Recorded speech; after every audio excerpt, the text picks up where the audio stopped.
Welcome, everyone, and we appreciate you taking time out of the day to join us. Like Jim said, this is the first webinar that we are hosting pre-surfaces, so we're incredibly excited to have Steve Feldman join us and to be able to host this session for you all today. This is the first Roomvo University webinar of the year as well, so we're kicking things off very, very strong. As always, I do have two housekeeping things that I wanted to kind of just get out of the way, and then we'll move into our introductions as always. So I wanted to start by mentioning that in a couple of weeks, Roomvo will actually be introducing our second floor trends report. And in the report, we uncover the top flooring visualization trends backed by our curated data set from over 230 million consumer interactions worldwide. Our Flooring Trends report will give you access to proprietary consumer insights, and those will help you inform better product strategy, merchandising, as well as go-to-market plans. In addition to that, this year's report will also reflect a broader and more global view than we've ever done before. And that has, like I said, over 230 million consumer interactions across nearly 900 flooring and tile businesses on 6 continents. So keep your eyes on your inbox for the first week of February. Your Roomvo reps will be sending you the Flooring Trends report so that you can take a look and see kind of what trends are shaping the year for 2026. As well, I did want to mention, if you haven't already heard, the FCEF is hosting an industry-wide summit at Surfaces this coming Tuesday, January 27th at 2:30 p.m. in the Banyan BC room. During this session, it's going to be run as an industry panel. It will be followed by an audience Q&A with a forward-looking discussion on workforce challenges, policy considerations, and the long-term solutions shaping the flooring industry today. Panelists include leaders from Shaw, Mohawk, Nebraska Furniture Mart, and Jones Walker. So if you're at Surfaces, this is definitely one you won't want to miss. Feel free to follow up with me after the webinar if you do have any questions about that session. It's definitely going to be one that you don't want to miss. Moving into introductions, Jim is my fearless co-host. He is a familiar face on these Roomvo University webinars. And if you spend time in the flooring world, there's a good chance you've already come across Jim or at least his ideas. Jim is the founder and president of Flooring Success Systems, one of the most well-known trainers and coaches for flooring dealers across North America. Since 2007, his strategies have helped thousands of retailers attract more customers, protect margins, and compete more confidently against big box stores. He's all about creating an unfair advantage, and when he's not doing that, he's literally jumping out of planes as an avid skydiver. So Jim, super happy to have you here today. Couldn't do these without you. Welcome to the first Roomvo University webinar of 2026. I'm so glad that I've been able to partner with Roomvo over the last, gosh, we're going on 6 years now. So this Yeah, is great. Thank you, Reid. this is awesome. I can't believe it. 6 years. The years fly by. Next, Steve, I'm especially excited to welcome him as our guest for today. Steve Feldman is somebody who truly needs no introduction, but we'll give him one anyway. Steve is the co-owner and publisher of Floor Covering News, the industry's go-to source for what's happening, what's changing, and what's coming next in our industry. With decades of experience covering flooring business, Steve has a front row seat to market trends, economic shifts, and the realities facing manufacturers and retailers alike. Today, he's joining us to share his take on where the industry stands today and what he expects to see for 2026 in our Outlook of 2026 webinar. So, Steve, thank you for joining us as well. I don't jump out of planes. You don't jump out of planes, but you do sit on a lot of planes. Do you have an idea of how many flights you took in 2025? If I actually tried to count them, I probably would wind up killing myself. Okay, we'll save that for the next webinar. I do know that I stay at over 100. I spend 100 nights or more at Marriott's. So if I figure out non-Marriott's and how many times I spend at other people's homes, I would tell you that I probably sleep in my bed less than 50% of the time. How's that? Wow. That's crazy. But I guess that's Wow. the industry, whether you're visiting vendor partners, you're attending conventions, or you're visiting retailers, your job keeps you on the road, which is honestly, in my opinion, one of the best parts about the industry is the face-to-face time with our customers, seeing them on the road, seeing them in their showrooms. That's kind of the best part. That's the best part of this job is just meeting people, whether they be retailers, distributors, manufacturers, forging relationships, learning, face to face, what their challenges are, what their opportunities are, what their pain points are. You really get a front row seat to this industry when you're out there. And I consider myself exceptionally lucky to have been given the opportunity to do that. I've met some incredible people that I'm lucky to call friends. I agree. Outstanding. Well, let's jump into the interview then, and we're going to start with your outlook for 2026. So, from your vantage point at FC News, Steve, how would you summarize 2025 for the flooring industry in North America?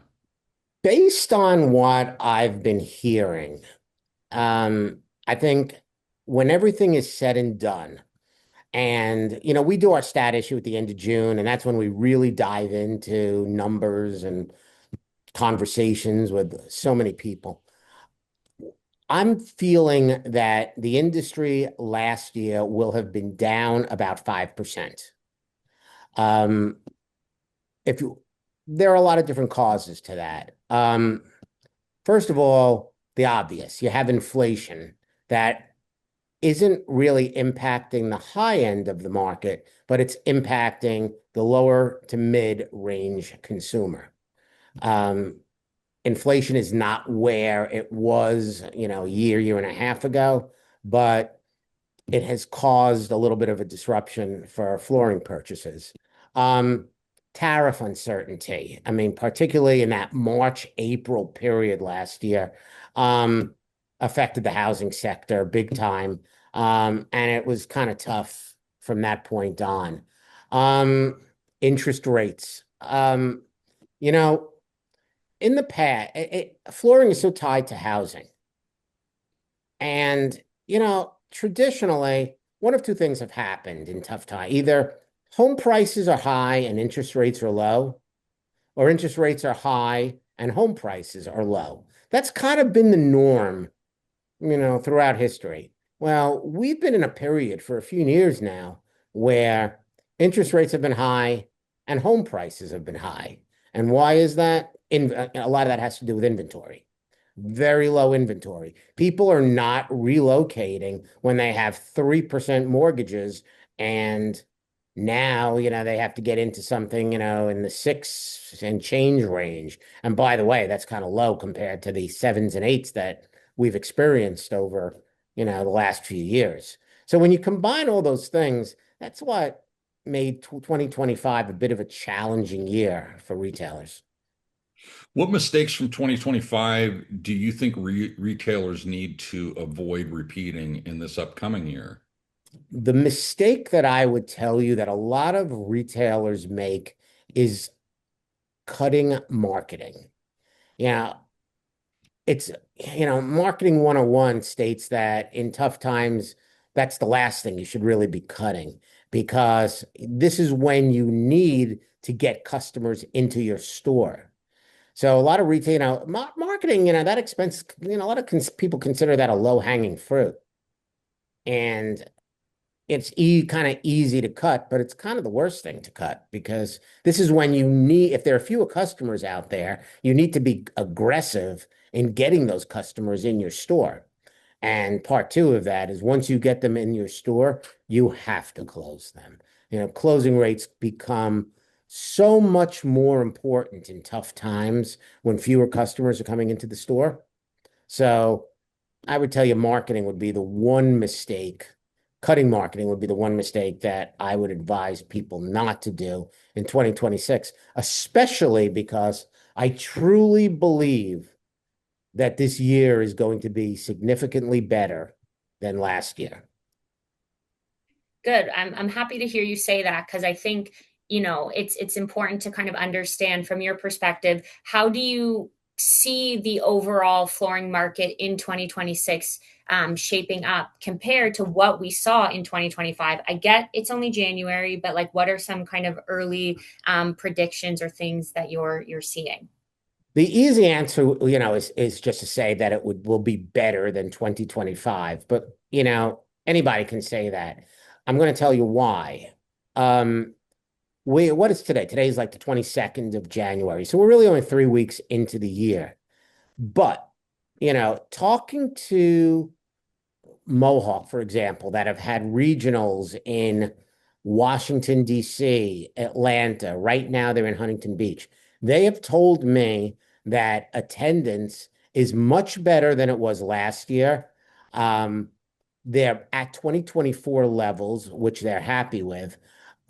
Um, the percentage of people that pre-registered and actually showed up at much higher than it's been, and they're buying.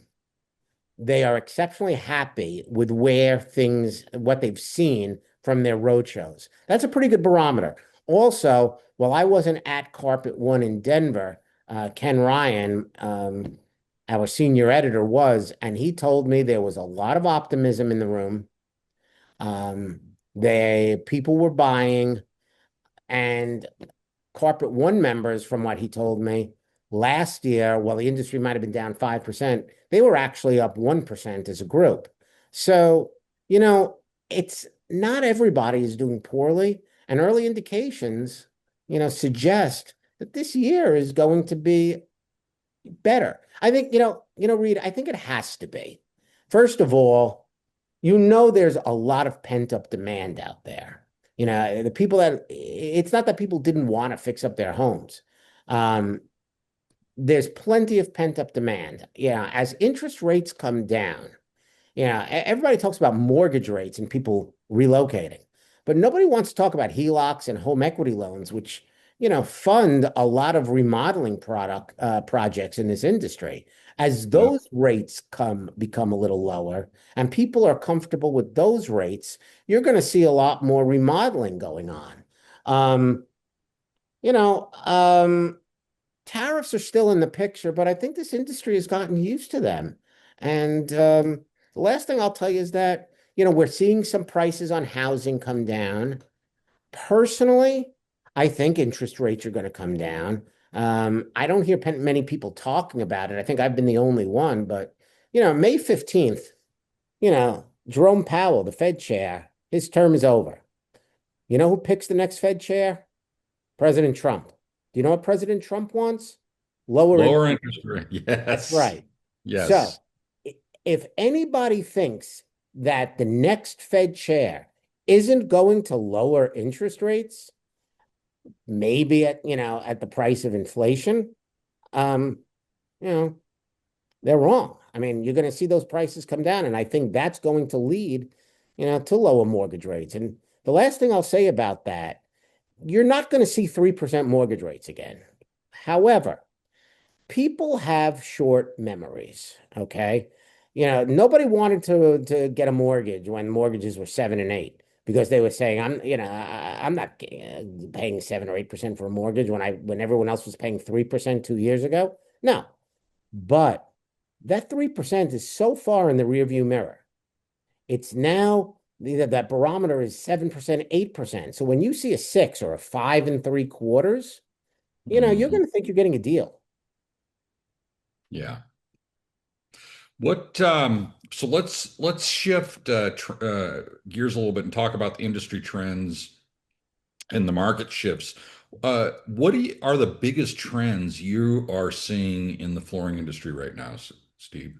The biggest trend that I'm seeing, and it's been going on for the last couple of years, is that the high end is carrying this industry. Talk to any manufacturer. Talk to, say, Dixie. They're going to talk to you about Maslin and Fabrica doing so well. Talk to Mohawk. They're going to talk about Karastan doing so well. The higher end of the market is doing well because those products are being purchased by people that are not impacted by inflation. So again, that higher end consumer is not only keeping the flooring industry rolling, it's kind of keeping the economy rolling because they're not they're not feeling the pain. They're purchasing. So that's probably the biggest trend I'm seeing. That affluent customer who is one of our most important customers out there, they're not deterred by political noise or consumer sentiment, which is overrated anyway. Um, they're not impacted by inflation, as I said. So that higher end customer, higher end products, that's the biggest trend I'm seeing right now. And you mentioned this trend has kind of been going for the last few years. Like, how much longer do we anticipate this to be the case? Do you think it's like directly tied to the economy? Do you think as things get better on that front, we'll see demand for more maybe affordable or approachable products becoming the norm? What do you think? Once you see that happening, once you see more of that mid-range customer, those mid-range products being sold, that's when you know things are turning around. Um, it is related to the economy. It's located. It's tied to them feeling comfortable. It's with spending their disposable income. Just remember, these people, if they own a home, most of these people have so much equity tied up into their home. So once those rates come down and they're comfortable taking out a home equity loan and funding, these flooring projects, you're going to see this industry turn around. And, I don't know if I'm in the minority or not, but I think it's happening this year. Right. So you specifically mentioned Fabrica and Maslin, Karastan, all known for their beautiful carpet, soft surface products. How do you see the demand for different flooring types shift in the next couple of years? And what factors do you think might be driving those changes? Once you see housing start picking up, what's going to happen is you're going to see more hardwood and you're going to see more ceramic tile because those are two products that are tied to housing. Somebody builds a house, they're putting ceramic tile in, they're putting hardwood in. Um, those are some products that have been under pressure, given the housing situation. Um, you know, there's something else too that you also have to consider. Not terribly long ago, there were a lot of houses being sold. When houses get sold, people replace the flooring. When people replace flooring and they put in ceramic tile and they put in hardwood, those are flooring products that traditionally don't get replaced as frequently as some of the other products like carpet, like resilient. So, yeah, people aren't as pressured to, to change out their flooring when they have ceramic and hardwood. Um, you talk about some other things. You're seeing going forward, you're seeing a couple of categories making a little bit of a comeback. WPC and laminate. And I believe that this is a result of this market having been flooded by lower priced, inexpensive SPC, coming in from Asia.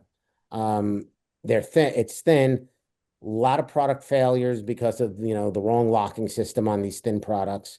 So in some instances, the bloom is off the rose with the lower end SPC. And if people had a poor experience, they kind of move to other hard surface products, if not hardwood, um, WPC, and laminate. But just remember something, all these products actually look like hardwood. So Mm-hmm. that's the aspirational product. And, again, as the economy improves, I think you're going to see hardwood doing a lot better.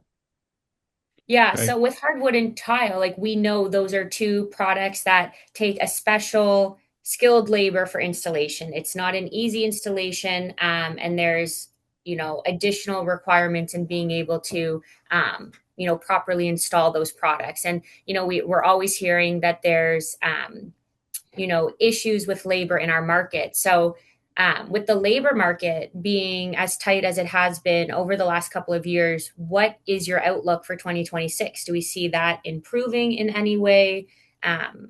What's your take?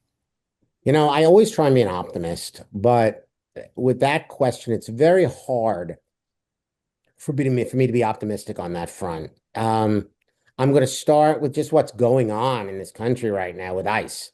You know, so many of our installers, are immigrants, whether legal or not, who am I to say? I don't know.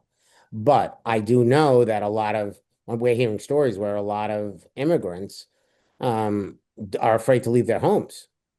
So we've heard that some retailers haven't been impacted by this, and we've heard some retailers have lost crews because of this. Now, when you add this to the ongoing labor shortage, which which is a result of, the install kind of, the traditional flooring installer aging out, I think it's a problem. And I worry about that. Like I said, some retailers don't have a problem. They don't have a problem because they're maybe paying more. They may be in a different situation. They may be in a different market. But of lot, other retailers are finding this to be a challenge where they don't have enough mechanics to install the jobs that they're selling. Yeah, I think to your point, I've actually written an article or two where I've made the point that you're not just competing with your other flooring stores for people, you're competing with not working at all. The unemployment benefits and so forth were so generous after COVID that I think it created some unforeseen Hmm. consequences. You know, COVID changed a lot of things that we're still experiencing now. I mean, look, when you talk about the inflation and everything like that, when you start, printing an extra, close to $2 trillion and throwing that into society, I mean, what's going to happen? I mean, it's just, basic economics that creates inflation. There was excess money circulating in society. And we are still, for whatever, for lack of any better word, paying the price for that. Mhm. Um, there are other things, obviously, that have lingered on that are controversial from COVID, the whole work from home thing, remote work. I mean, yeah, I mean, people didn't work and in some instances, they got more money than they would have made working. So, yeah, Yeah, we're still recovering from COVID. I think you're right. How do you think the flooring industry can attract and retain skilled installers and other key employees? I think the FCEF is doing a good job. They're doing something that I said 10 years ago. I truly, truly, my heart of hearts believe it starts, it's a grassroots effort, and it starts at the high school level. There are so many kids that don't need to go to college for whatever reason, they don't want to, they don't need to. And they go into a trade or they go into the military or they, do something else. So many kids, when I say kids, I mean 16, 17, 18, high school kids they're not even aware of the floor covering installation trade. They're not aware of it. And when they're not aware of it, they don't know how much money they actually can make as a floor covering installer. Yes, you're on your knees, it's not an easy job. You need to be skilled and trained. But I have to tell you, you know, for the most part, you don't work weekends. Maybe you work Saturdays, maybe you don't, but for the most part, you don't. You're not working at 9, 10 o'clock at night. It allows you to have a life. It allows you to make significant living, and they're just not aware of it. So I think, what the FCF is doing, and going into these high schools and trade schools, is a good thing. Now, um, I don't think a floor covering retailer has to wait for, FCEF, CFI, whatever, to do this. They can form relationships with their local high school and try and recruit installers, but it has to happen at that young age. The other thing, Jim, military. A lot of these soldiers come back, from, their tour, and they're looking for work. They have a hard time, sometimes assimilating back into society. Um, I think that's a perfect, group demographic to go after and at least make them aware that this trade actually exists Mm. and, how Yeah. lucrative it can be.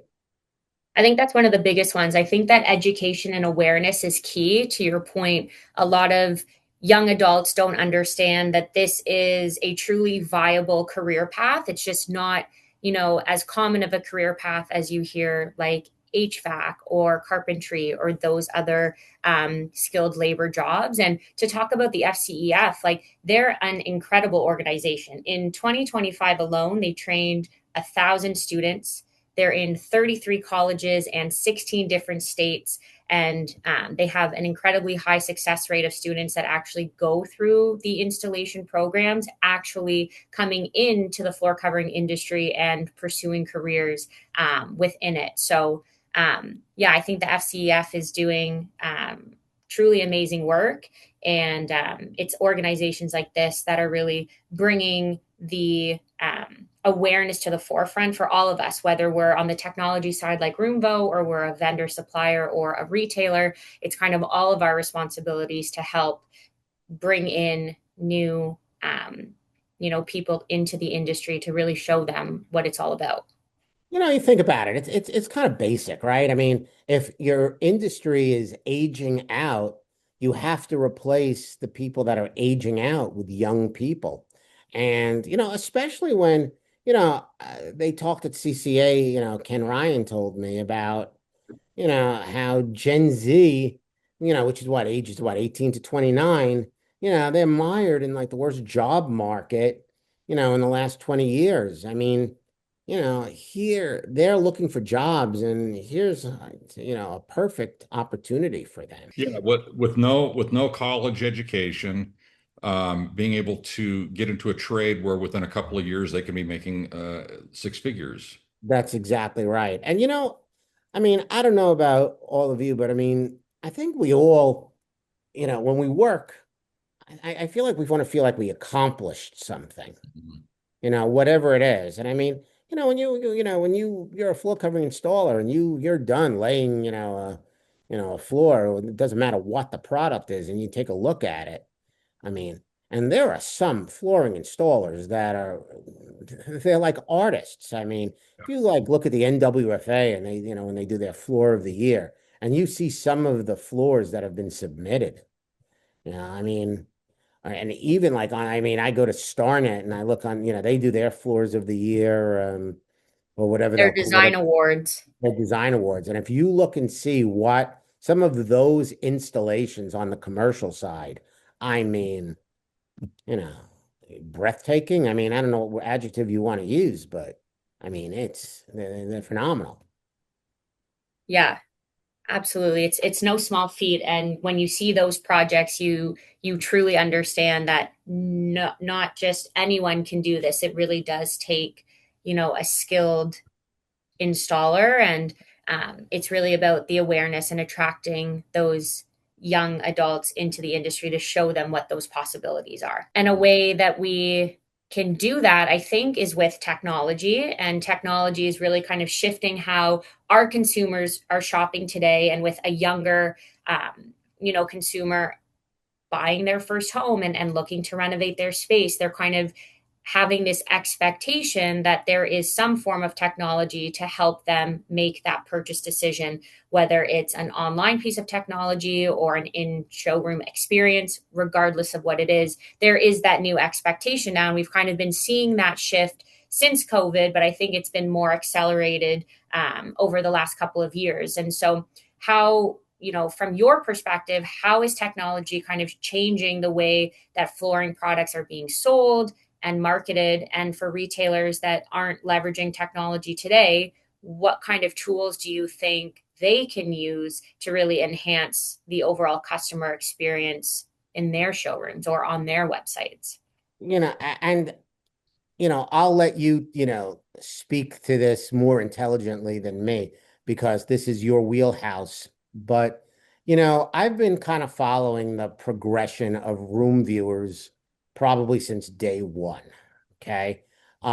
Because I think that, that is the one thing that, and I know we'll talk about AI and everything like that, but, I've watched the evolution of room viewers, and you'll laugh, the first time I remember, a room viewer, I picked out a product and I said, "Oh, I wonder how this is going to look in my living room." Well, guess what? I couldn't, but I could see how that product would look in somebody else's living room with some other type of furniture and some other type of decor. All right. Then the next step was, well, I could upload a picture and see how that room, that say piece of carpet, would look in, my living room. But, that carpet would be up the wall, it would be on top of the couch, there was no way for it just to flow around, my furniture and everything like that. Well, then you guys, and I guess others as well, eventually solve that problem. And, you could download a picture of your room and, that flooring could be in there. Now, that is very helpful for a consumer to imagine, not even imagine, but to actually see how something they pick out will actually look in their room. Now, with AI, which you guys have, mastered, um, I'm able to say, well, here, I want to make my, or at least a portion of my living room look like a speakeasy, and I can get some carpet and furniture that will achieve my desired look.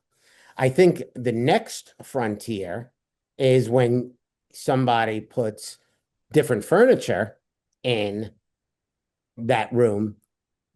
Well, what is that furniture? What brand is that? And how do I get it?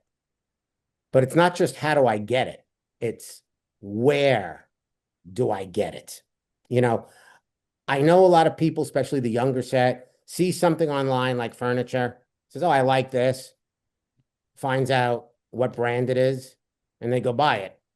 I don't know how you buy a chair without sitting in it first. I just don't understand it. It's foreign to me. Maybe it's because, I'm a completely different generation, but I know that people are going to have furniture in a room viewer and maybe let people know what brand it is. Well, I want to know, and I think a lot of consumers want to know what it is and where can I go to see it and sit in it as opposed to just ordering it online.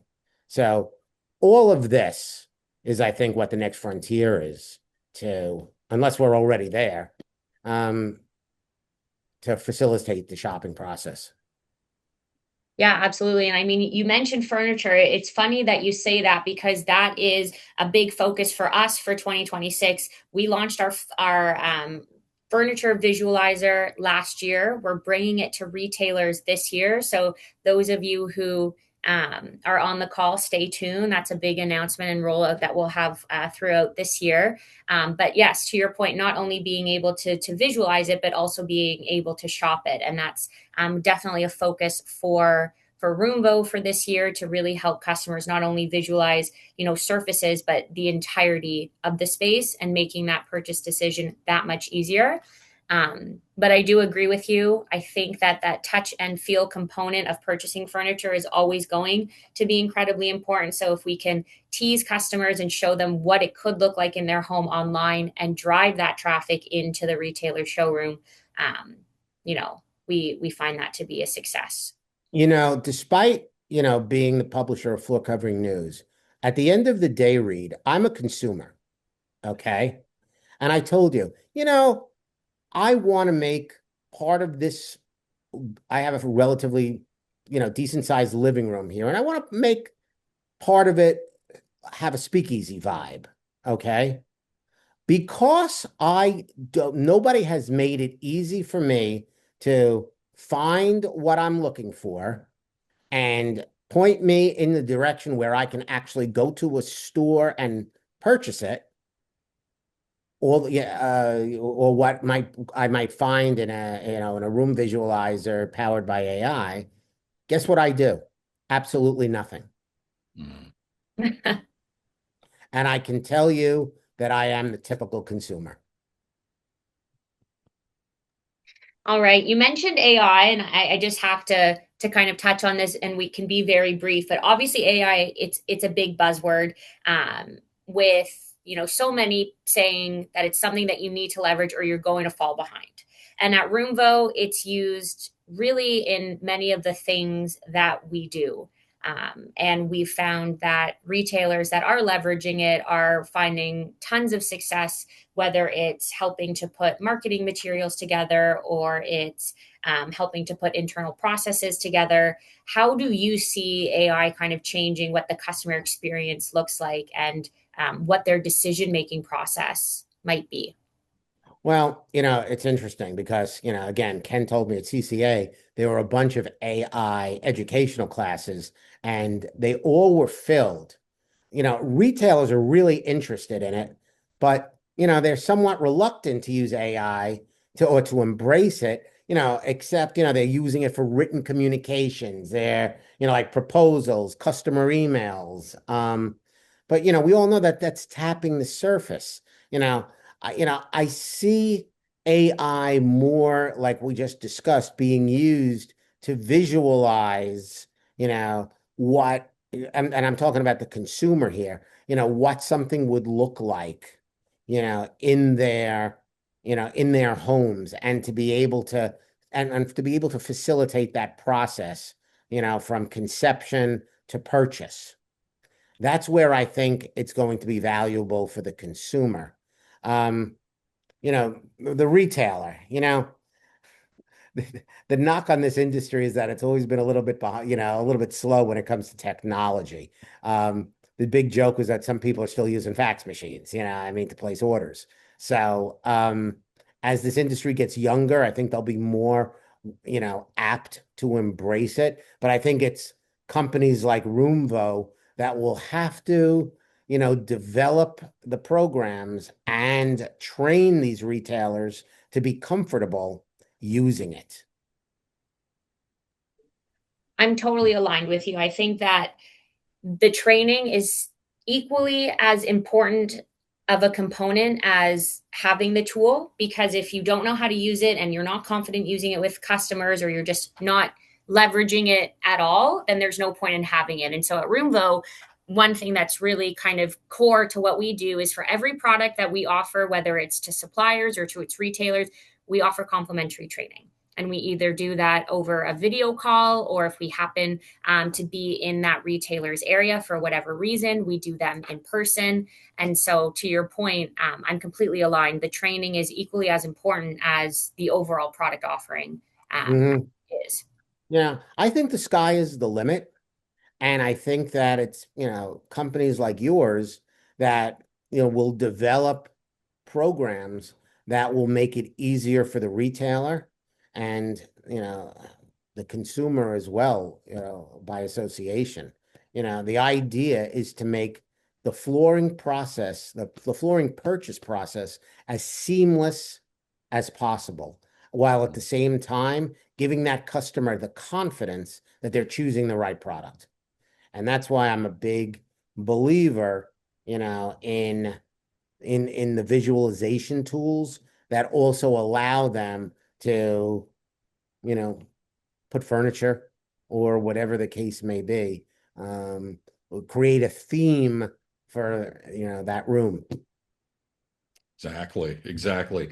So we promised everyone that we were going to do a preview of the TISE trends to watch. So let's shift gears and spend some time talking about next week's event. So with that taking place, what should dealers be paying close attention to as they walk the show floor, Steve? Well, the first thing they should pay attention to are things, products that will differentiate their business from their competition. Okay. Basically there are certain products that pretty much every single retailer has. I think one of the biggest values of TISE is to walk around and to find some things that are maybe a little bit different, unique, something that might separate you or a retailer from their competition. Um, Second thing, they should look for products beyond flooring. I mean, a lot of retailers are kind of like stuck in the mindset that they only have to sell flooring. But a lot of customers, it can be argued that most customers, when they're replacing flooring, they're doing something else as well. So retailers should look to maybe expand their product offering and diversify. And by that, I mean, maybe it's window treatments. Um, Maybe it's countertops. Maybe it's cabinets. Maybe it's paint. Now, I'm well aware you just don't put this in your store and it happens automatically. There's got to be some training involved as to how to sell these products beyond flooring. But I think those are things that retailers should be looking for as they're walking around surfaces to basically enhance their offering. Um, I also think that they should, this may not be on the show floor, but they should try and attend some educational sessions that might teach them how to get into, when we talk about diversification, not just product, but into things like shop at home, Main Street commercial. These are avenues that a lot of retailers either just, dip their toe in the water for, or they're just not doing it successfully. But Main Street commercial, I know Mohawk this year is making a huge push, on the Main Street commercial side because there's such opportunity there. Shop at home is a great is a great avenue, for some retailers. I'm friendly with Brian Elias, Refloor. This guy does nothing but shop at home, and he does a huge business. I mean, it's just an opportunity. If retailers aren't doing that, um, they're kind of missing the boat. Um, the other thing I would look for, Jim, today, I would want to have some domestic supply in my store. Um, you know, given, supply chain issues, given tariff issues, you know, it's not a bad idea to look for some domestic suppliers to have. They don't have to become your number one supplier, but it's great to have a fallback. I mean, AHF recently purchased the Well-Made plant, down in Cartersville. So that's, huge domestic SPC. Um, a lot of companies have gone out of business that have tried to do it because they didn't do it successfully. United Surfaces shut their doors, a few months ago. So, you know, there's a bunch of hardwood flooring domestic suppliers. Obviously Mohawk makes their Revwood here um, for laminate. We talked about AHF. Novalis makes domestic SPC. You know, I'd be looking for those things. Makes sense. So, for dealers who might be feeling overwhelmed at the show, the size, how would you suggest they think strategically about TICE so it helps them prepare for 2026 instead of just feeling busy? All retailers should come to surfaces with a game plan buttoned up before they even get on a plane.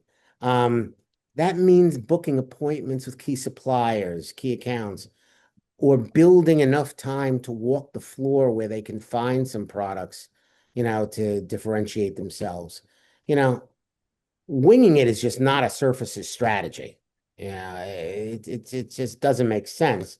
Um, the real good ones, like take like a Bruce Odette, out of Denver.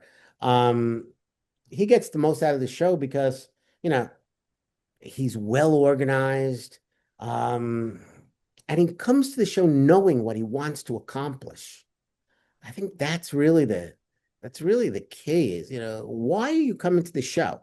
I mean, there are a lot of reasons, Jim, to come to Surfaces. It's, obviously it's to find, product, but the educational programs that I don't think there's one retailer that wouldn't benefit from at least one session.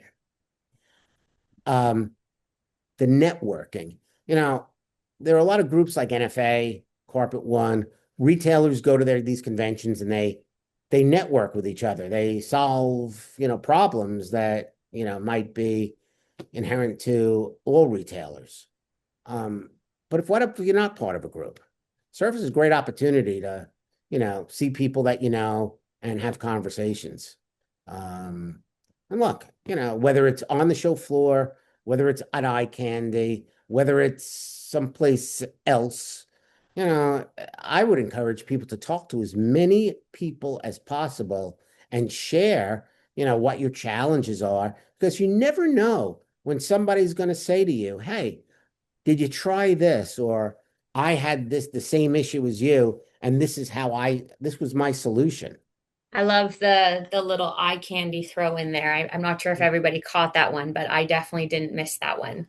Um, Do I ever see you at eye candy? I don't even remember. I don't know. I don't know if I've ever been, but this 2026 Surfaces might be the year. Who knows?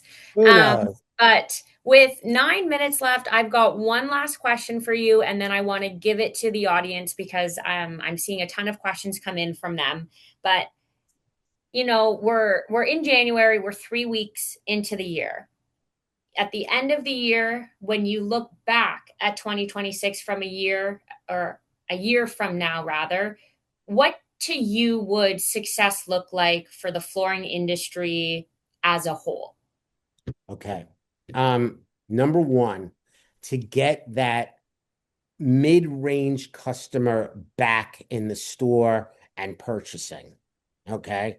Like we talked about before, this industry has been carried by the high end and the luxury customer for the last couple of years, and most people are expecting that to happen, in 2026. If I see, growth at that, in the mid-range, I'm not even going to go down to the lower price points, the mid-range.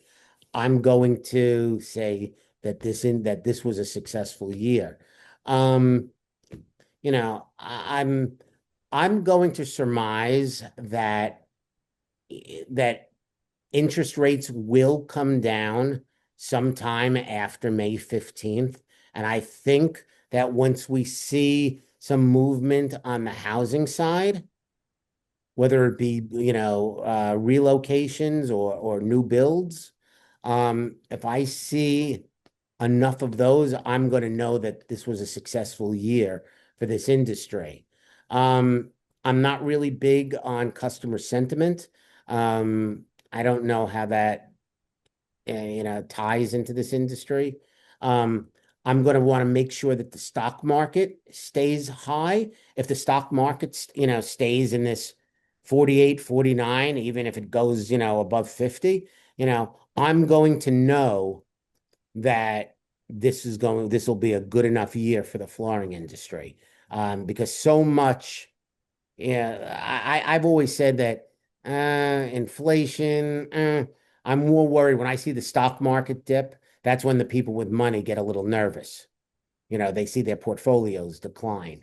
Um, the other thing that I'm going to be looking at, and we talked a little bit about this, I'm going to be paying very, very close attention to what's happening with ICE and the immigration thing, because I don't think enough people realize what that could do. If we don't have enough installers to put the floors down that get purchased, I mean, it's going to be really hard for this industry to be successful.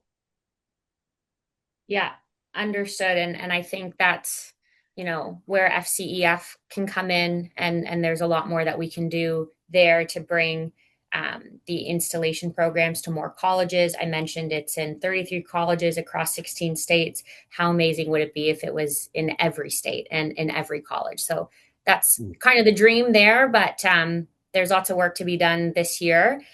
With 6 minutes left, we're opening the Q&A to everyone. This is your chance to ask Steve Feldman your burning floor industry questions. We've got quite a few that have already come in, so maybe we can get started on those as some additional roll through. We have somebody who's asking, do you think manufacturers have reduced national marketing? There's a lot of advertising by other corporate industries, it looks like, but maybe not as much in our industry. Are you seeing trends, or is it maybe just it's the beginning of the year? The one thing that I'm seeing with manufacturers, and I'm going to try and go fast so I can answer as many as possible. Um, I feel like their marketing efforts have been designed to draw customers into their retailer stores. Whether that, they all have, their programs, whether it be Omnify for Mohawk, Shaw has their own program. I know you guys are involved in that heavily. Um, what I'm finding right now is when it comes to marketing, the manufacturers are spending their money trying to get customers into their good retailer stores, whether it's, the Shaw programs like SFN, or whether it's, Mohawk Edge, that's where I'm seeing them spending their money right now. Yeah, so maybe there's a shift maybe in terms of like corporate marketing and maybe more so allocating dollars more on a regional level at the showroom level. So we're maybe seeing more retailers advertising, but it's the advertising of those respective manufacturers' products. Um, Carl French is asking, what percentage of the flooring industry do you think is being driven more by interior design and interior decorators now? Because we're seeing a big uptick in that. Well, that's related to, what's going on in the economy. The purchases are being done by the higher end consumer. You're seeing them spending more, and you're seeing them spending more on higher end goods. And a lot of times those customers are the ones that have the interior designers. So yeah, it's definitely increasing as a percentage of sales. Um, we'll see what happens as the lower end mid-range comes back. But yeah, I think that's a trend that's here to stay. All right. Um, do you believe the metrics and the trends that we're seeing in North America are mainly, or I guess US, are they mainly US based, or do you think that they can also or partially be taken into account for a broader market? What are your thoughts on that? Um, I don't know if I understand the question entirely, but like when we're talking about the US, I mean, we're asking about like Canada as well. Yeah, I think so. Let's I interpret think, it that way. yeah, I mean, you know, from what I understand, and am I correct in, because I know you're up there, like interest rates are a little bit lower up there than they are here, for Yeah, buying a home. Now, I definitely. know They're not as I also high. know at the same time it's a little different because you have to, renegotiate every 5 years or something like that on a mortgage. Yeah. So, I mean, generally speaking, I think the trends are the same, but when it comes to housing, um, with your rates a little bit lower, um, it may skew things a little bit, but at the same time, your home prices are also pretty sky high too, correct? Yeah, they're definitely high, and definitely in our big cities, they're exponentially higher. Exactly. So, I mean, generally speaking, I think it's, except for maybe some random things here and there. Um, I think wood is a a little bit stronger up in Canada. And I don't know if it's because you have a bunch of wood flooring manufacturers up there, but I think, a lot of the wood flooring manufacturers I understand are doing things. But the path to market is also a little different up there too. A lot of these, not necessarily Mirage, but other wood flooring companies actually have their own retail stores. Yes.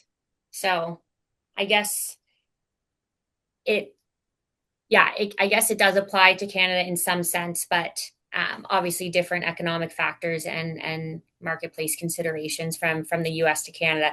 Especially too, there are a lot of suppliers that actually don't service Canadian retailers yet. So that also changes things too. But We have time for that one. that is actually all. We rapid fire went through them. Some of them I answered throughout, and some of your questions kind of answered some of those questions that came through as well. So that's all the audience has for you, and perfect timing. We've got just a couple seconds left until we hit the hour. So Jim, Steve, this was a huge success. It's got me incredibly excited leading into Surfaces for next week. And for everybody else who's in the audience that is going, we are super excited to see you there. We have heard that there is going to be maybe some issues with travel, with snowstorms and ice storms hitting both Canada and the US. So safe travels to everybody that is going. Come see Roomvo. I would close by saying one thing. My one Okay. piece of advice.